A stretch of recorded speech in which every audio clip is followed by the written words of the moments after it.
Bienvenue sur Africa 24, bien sûr, et puis dans notre émission de football, comme tous les lundis. Et avant de vous présenter le plateau, nous allons voir les principaux titres de ce magazine. D'abord, nous ferons le portrait de nos deux premiers représentants qualifiés pour le mondial en Russie.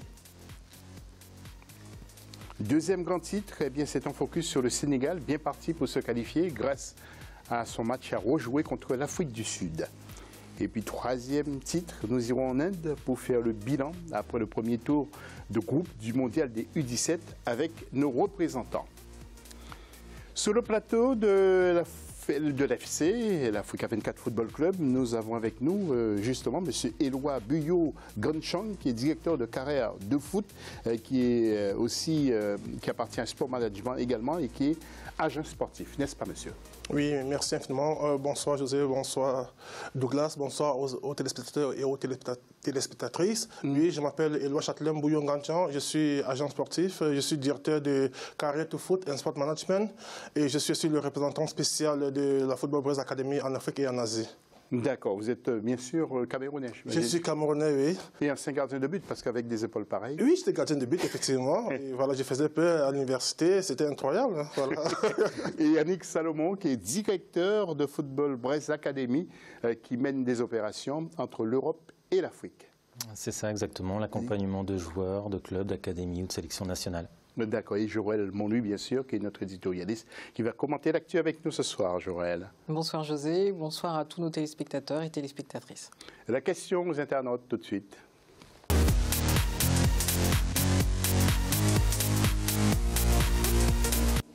Alors, elle est très simple. Quelle équipe, selon vous, accompagneront l'équipe du Nigeria et de l'Égypte à la Coupe du Monde en Russie en 2018? Vous n'hésitez pas, vous intervenez sur Africa 24, le Facebook bien sûr, et sur Twitter avec le hashtag Africa 24. Tout de suite, la une de ce magazine.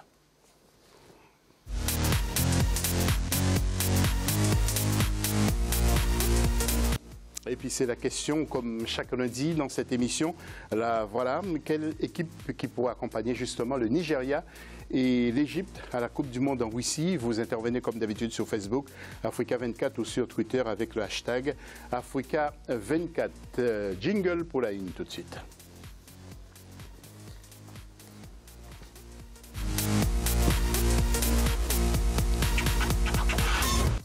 Et tout de suite, il s'agit du Nigeria, vous le savez, qui vient en tête de son groupe après la campagne des éliminatoires du Mondial 2018. Portrait de l'équipe et son parcours avec notre rédaction.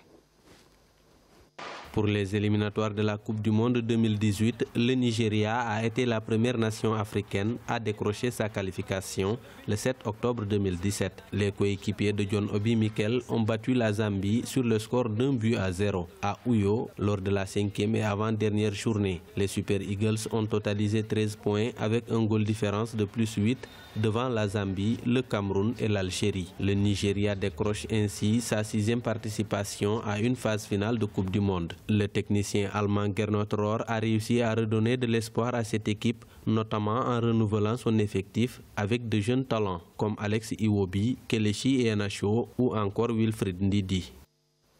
Et nous allons tout de suite voir le tableau avec bien sûr le groupe B où le Nigeria termine, donc vous l'avez dit, en tête et a rétrogradé la Zambie, le Cameroun et l'Algérie. Monsieur Éloi va nous dire ce qu'il pense tout à l'heure de cette élimination du Cameroun, son équipe. Deuxième sujet et deuxième portrait, c'est l'Égypte, finaliste de la dernière CAN et qui obtient aussi son billet.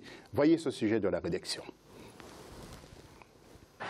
Le retour de l'équipe nationale de football égyptienne sur la scène internationale vient de se concrétiser. Après sa finale perdue devant le Cameroun à la CAN 2017, les Pharaons ont décroché leur qualification à la Coupe du Monde Russie 2018, le 8 octobre 2017 à Alexandrie. En totalisant 12 points et un goal différence de plus 4 à une journée de la fin des éliminatoires, l'Égypte est passée devant l'Ouganda, le Ghana et le Congo. Absent d'une phase finale de Coupe du Monde depuis 1990, 2010, le septuple champion d'Afrique prendra ainsi part à sa 3e phase finale l'été prochain, avec une équipe mixte composée de joueurs expérimentés comme le gardien Essam El Hadari, 45 ans, et de jeunes talents à l'image de Mohamed Salah, Mohamed Hassan Trezeguet et Mohamed El Neni. Les Pharaons sont parvenus à retrouver leur rang après des années de léthargie consécutive à l'instabilité politique. Voilà, et puis le tableau aussi de ce groupe E, et avec l'Égypte qui termine en tête, qui vire en tête en quelque sorte devant le Ghana. Le Ghana et le Congo terminent à la dernière place de ce groupe E précisément. Et nous allons ouvrir immédiatement le débat.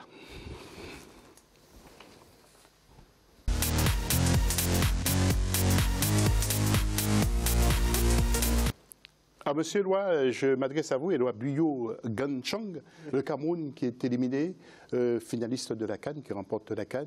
Comment expliquez-vous justement cette faiblesse, si je puis dire?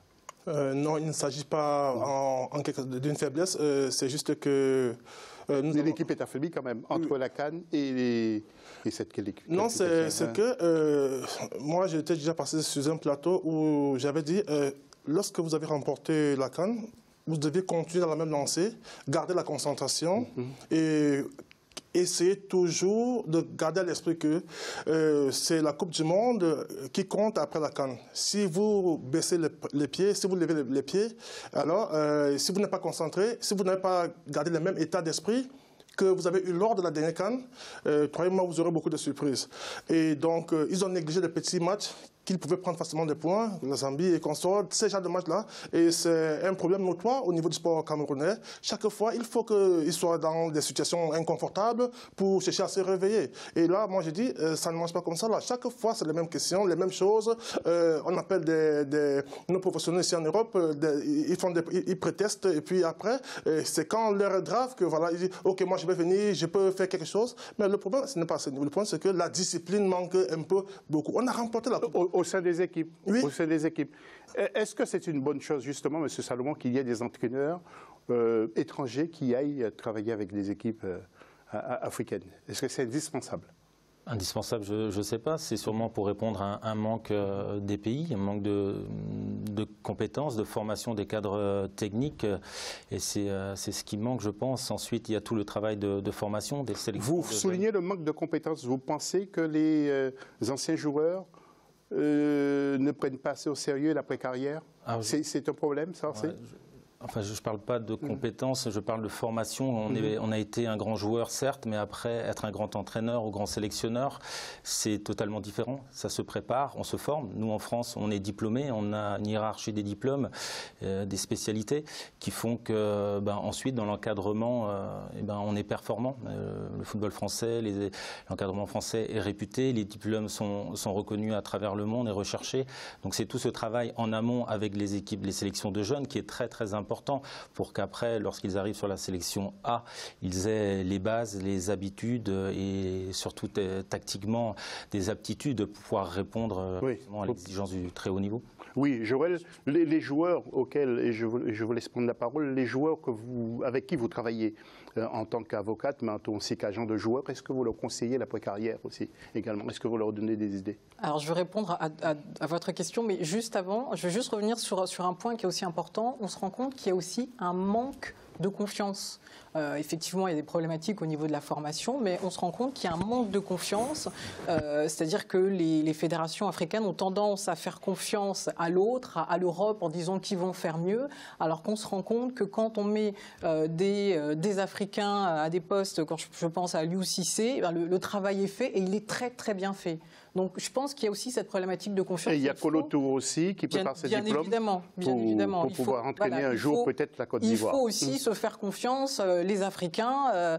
Il y a de très bons techniciens sur place. Évidemment, il faut accompagner au niveau de la formation, mais tout d'abord, effectivement, il faut se faire confiance. Ensuite, concernant la question de l'accompagnement du sportif, évidemment, c'est primordial, mais malheureusement, on se rend compte qu'il y a beaucoup de joueurs pour lequel l'accompagnement sur ce point-là est défaillant, mais c'est primordial. Accompagner un sportif dans sa carrière, c'est l'accompagner au début, c'est l'accompagner pendant, mais c'est surtout l'accompagner à la fin. Parce qu'on sait qu'on est en présence de carrières qui sont extrêmement courtes. Oui. Et il faut forcément, dès le départ, il faut préparer, ne serait-ce qu'avec des diplômes, il faut préparer dans certains cas, quand on a la possibilité de faire des stages. Alors justement, Joël, je vous arrête. Qu'est-ce qui est difficile, M. Salomon, de préparer, par exemple, un métier d'entraîneur?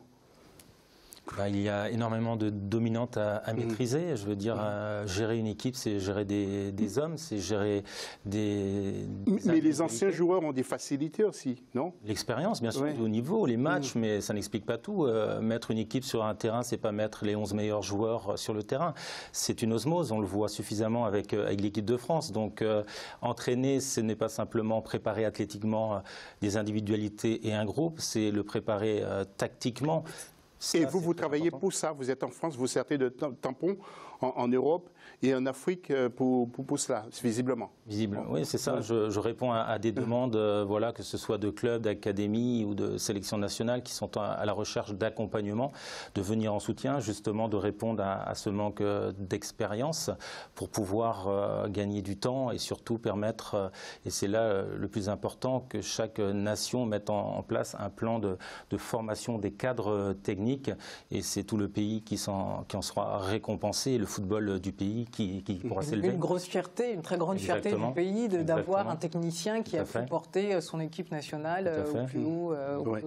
On y revient tout à l'heure. Alors, le Nigeria, M. Eloi, la qualification du Nigeria et de l'Algérie. Alors, il n'y a pas de l'Algérie, de l'Égypte. Avant cela, je voudrais juste faire une parenthèse sur l'Algérie qui a limogé M. Lucas Alcaraz pour rappeler Rabat Madjer. Ça ne vous a pas échappé. Vous pensez que Rabat Madjer peut faire du bon boulot? Oui, Rabat Madjer, c'est ce que je le disais tout à l'heure, la confiance à quelqu'un du terroir. Et Rabat, il a les caractéristiques, les qualités pour motiver ces gars. Et puis surtout, il ne sera pas influencé au niveau de la fédération. Comme quoi, vous savez, en Afrique, il y a toujours cette influence. Là, quoi. Rabat, il a joué à l'extérieur, il a remporté de grands trophées. Et puis surtout, il connaît un peu l'intérieur de la maison football. Donc, ce qui est sûr, c'est que ce serait un apport très important. Il faut qu'il réussisse quand même. Il va réussir. Moi, je peux parier celui qui doit réussir. D'accord. On parle du Nigeria maintenant, de la qualification de l'Égypte. Est-ce que vous pensez que c'est tout à fait normal, c'est légitime? Mais c'est légitime. C'est légitime. Le Nigeria n'a pas manqué de Coupe du Monde. Hein. Oui, vous saluez le travail de qui? De l'entraîneur ou de cette équipe? Moi, je salue déjà le travail. Vous savez, les Allemands, ils ont quand même une rigueur. Le premier point, c'est toujours la discipline. Et quand une équipe est disciplinée, il y a des choses qui peuvent se faire facilement. Okay. Et on connaît un peu le parcours de Genrot, l'actuel entraîneur du Nigeria. Et puis, on connaît ce qu'il a atteint en termes de palmarès. Et quand il prend une équipe du Nigeria, voilà, la première chose, c'est que quoi? Il fait appel aux jeunes. Il s'était rendu compte que, OK, il y avait une génération vieillissante. Qu'est-ce qu'il a fait? Il a essayé rapidement d'inclure beaucoup de jeunes joueurs. Et actuellement, là, au Nigeria, c'est que quoi? Il a réussi, la transition est en train d'être réussie entre les anciens et les jeunes joueurs. Regardez tous ces petits. Il a une œil d'expert. Alors, nous allons aussi parler, je vous interromps parce que nous sommes aussi pris par le temps, il faut que nous allions très vite. Il y a aussi l'Égypte qui a fait un gros travail. Alors, nous allons voir l'Alliance populaire après cette qualification justement de l'Égypte. Regardez, Monsieur Salomon, que vous inspire cette qualification de l'Égypte? C'est, je pense, la récompense voilà, du travail qui est réalisé en Égypte. Je suis moi-même partenaire d'une académie égyptienne qui est dirigé par un Français, mais qui donc est venu cet été sur nos stages en Bretagne. J'ai pu découvrir effectivement le potentiel des Égyptiens de par leurs trophées qui ont été glanés ces dernières années. Donc c'est un pays qui travaille déjà bien, qui a un championnat aussi intéressant, voilà, où on peut continuer à former les footballeurs du pays. Voilà. D'accord. Messieurs, nous allons changer de sujet, mais je reviendrai vers vous tout à l'heure pour vous, le travail que vous faites. Je reviens aussi vers vous. Nous allons parler maintenant des élections au sein de la FEMAFOOT, c'est la Fédération malienne de football. Et justement, le point avec Mokhtar Bari. Après 4 ans passés à la tête de la FEMAFOOT, Boubacar Baba Diarra devrait transmettre les relais ce 8 octobre 2017. Sahla Babi et Mamoutou Touré étaient les 2 candidats à sa succession. Après une première journée houleuse, les 2 camps n'ont pu s'accorder sur les mandats des 57 délégués présents à l'Assemblée générale élective. C'est finalement le 9 octobre que les travaux vont se poursuivre, mais cette fois sans le candidat Salah Babi et ses colistiers. Mamoudou Touré dit Bavier a finalement été élu à l'unanimité des 39 délégués présents. L'élection de cette équipe fédérale ne signifie ni la victoire d'un camp, ni la défaite de l'autre. Elle traduit plutôt le triomphe du football malien dans son ensemble. Chers frères Salah et colistiers, vous n'avez pas démérité. Vous êtes des hommes et des femmes compétents et passionnés. C'est pourquoi je nourris l'espoir de vous voir à nos côtés pour rebâtir notre édifice commun, le football malien. Et puis, coup d'envoi, ce lundi 16 octobre, de la CAN Maracana, c'est à Bamako, au Mali. Et justement, le président de la fédération, M. Bleu Charlemagne, qui est ivoirien, nous fait un petit pronostic. Pas vraiment un pronostic, mais nous parle des équipes qui sont favorites. Les favoris se connaissent. Je regarde du côté de la Côte d'Ivoire qui a déjà à son actif 4 titres sur les 5 déjà mis en jeu, donc au niveau senior comme au niveau vétéran. Je regarde également le deuxième loup qui est le Togo, mais les jeunes loups qui arrivent, qui sont le Mali, le Bénin qui a déjà été champion au niveau vétéran, mais également le Niger qui l'année dernière a placé 2 de ses équipes en finale contre la Côte d'Ivoire. Je pense que l'enjeu vaut le jeu. Ils vont faire ce qu'il faut, en tout cas pour que ce soit une belle partie de compétition, mais également de très très belles retrouvailles entre peuples frères de la sous-région et des autres continents. Joël Moly, je sais que vous suivez de près tout ce qui se passe en Afrique, les élections à la FEMAFOOT, ça vous inspire une réaction peut-être? Beaucoup de déception. Pourquoi? Quand on voit le comportement, l'imbroglio qui en découle, ça veut dire que derrière le problème du Mali, c'est le football d'une part et l'Afrique d'autre part qui est une fois encore éclaboussé, et le football africain passe un peu, comme souvent quand on a les problématiques entre soit la fédération et vous, de votre côté, est-ce que vous légitimez le président qui vient d'être élu? Ça va être difficile. Ça va être difficile. Pourquoi?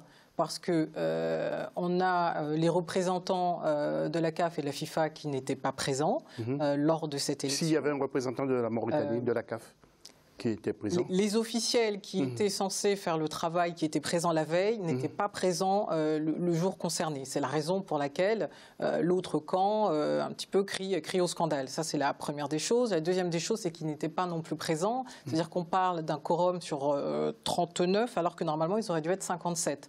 Donc, effectivement, il y a un certain nombre, parce que vous avez entendu, comme moi, dans le reportage, ils ont parlé de 39 présents. Oui. Voilà. Donc, il y avait aussi les absents. Donc, effectivement, ça va encore remettre une couche supplémentaire et il va y avoir, pareil, une institution de normalisation qui va, si on n'arrive pas à trouver de solution, ad hoc, qui va être créée et mise en place pour régler la situation et essayer de renouer le dialogue.